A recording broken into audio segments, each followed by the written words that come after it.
my channel. In this video I'm going to be discussing the costumes of Nosferatu as a remake of the 1922 silent film Nosferatu, A Symphony of Horror, which was an unauthorized adaptation of Bram Stoker's novel Dracula. The original Nosferatu was directed by F.W. Murnau and is considered a totemic work in the artistic movement known as German Expressionism. In the eerie world of Nosferatu, the costumes created by Linda Muir combine historical accuracy with haunting folklore. The women's fashion of 1838 served as a prequel to early Victorian fashion in the German Biedermeier period, with the film being set in Germany and Transylvania. Following the Romantic movement, Ellen's costumes include ethereal and delicate gowns flowing dreamily around her, enhancing her fragility and emotional vulnerability.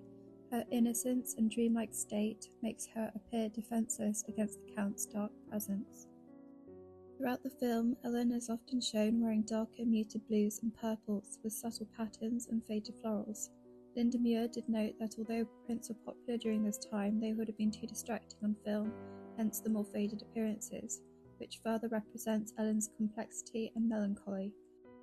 The muted tones prevent these prints from feeling ostentatious, reinforcing modesty, which also aligns with the Romantic movement. I have seen some criticism on the mismatched stripes, but Linda Muir has mentioned that the mismatching was deliberate to show how the Hutters are poorer than their friends. But in the context of the scene where she rips her dress, the misaligned stripes were a great stylistic choice. She's not neat and together, she herself is misaligned and off-kilter, and literally coming apart at the seams.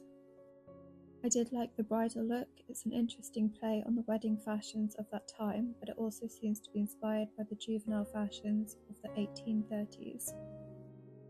I thought the costumes were really well done in general. The morning outfits were great. I do think that Ellen's exposed neck was a stylistic choice, as she's the bait for a vampire. Her neck is a huge plot point. Although in this story they went back to the original Romanian volcanic vampire myths, in which vampires were biting their victims in the chest. The neck placement of vampire bites is a later Hollywood invention, but it's still symbolic for us viewers, and it still bears that meaning. The details of the dresses throughout were really well made. There was honeycomb gathering, ruching, piping tiny rows of lace, and billowing sleeves that gathered at the wrist. There's an interesting use of fan lace stays. Her fan lace corset is tightened in relation to her fits by the men around her who try to impose control. We can see her anguish and convulsions, as well as the men's oppressive action. The terrifying visage of Count Orlok is a more visibly monstrous vampire with a grotesque form.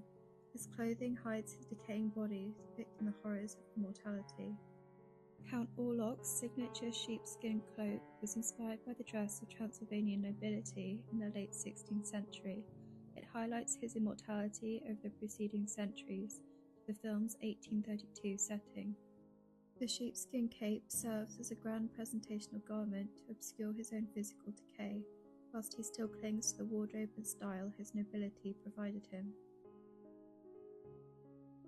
Anna is very much the opposite of Ellen. Everything she wears is very on trend, and her luxuries are very much a part of her character. Her garments are not just a reflection of who she is, but an active projection of an image.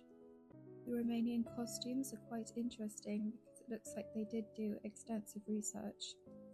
The weathered clothing of the villagers ensures the clothes appear consistently lived in, layered with grime, sweat and dirt of the story's world. It brings a haunting authenticity to the screen.